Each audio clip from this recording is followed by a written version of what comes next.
சங்ககிரி தன் தாய்நாட்டின் விடுதலைக்காக தூக்குக் கயிற்றை முத்தமிட்டு தன் மரணத்தை தன் தாய்நாட்டின் விடுதலைக்காக பரிசளித்த ஓர் மாவீரனின் இறுதி மூச்சுக் காற்று தன் தாய்நாட்டின் காற்றில் கலந்த தியாக பூமி.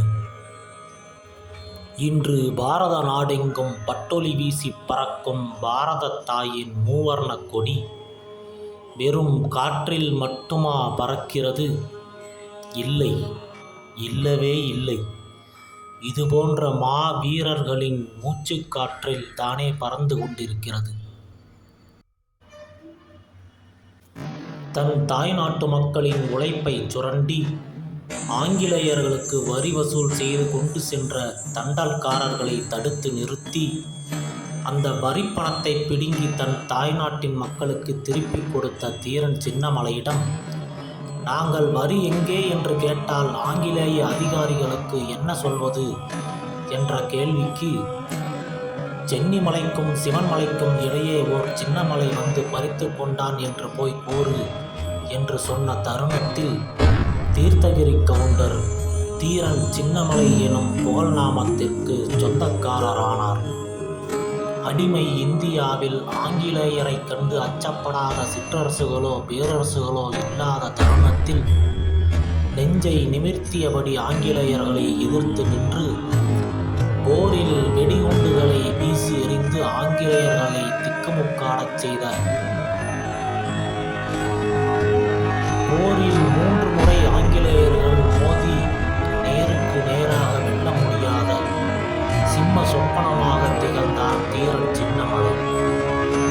ரோல்ஸ் பிரபு என்ற ஆங்கிலேய தளபதியின் தலையை துண்டாக வெட்டி அவற்றை ஓர் தாம்பூலத்தில் வைத்து மஞ்சள் குங்குமமிட்டு மாலைகள் சூடி கொங்கு மண்டலத்தில் இருந்த ஒவ்வொரு கிராமத்திற்கும் எடுத்துச் சென்று இனி வெள்ளையரை கண்டு யாரும் அச்சப்பட தேவையில்லை, அவர்களுக்கு யாரும் வரி கட்டவும் தேவையில்லை என்று சொல்லுங்கள் என்று கூறி வீரம் விதைத்த வீரத்தின் விளைநிலம் தீரன் சின்னமலை. நேருக்கு நேராக மோதி இந்த கொங்கு நாட்டு சிங்கத்தை வீழ்த்த முடியாத ஆங்கிலேயர்கள் சூழ்ச்சி வலையில் சிக்க வைத்து இவரை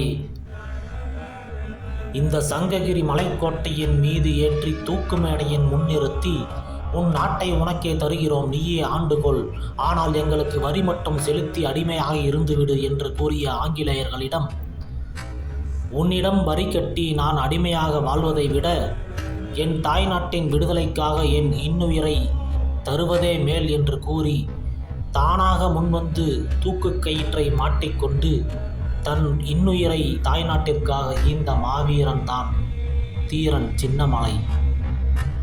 அடிமையாக 1000 ஆண்டுகள் வாழ்வதை விட வீரனாக ஓர் நாள் வாழ்ந்தாலும் அவனை வரலாறு என்றும் நினைவு கூறும் என்பதே நிதர்சனமான உண்மை. அக்காலத்தில் ஆங்கிலேயர்களும் மண்டியிட்டு வாழ்ந்தவர்கள் யாரையும் நாம் இன்று நினைவு கூறுவதில்லை.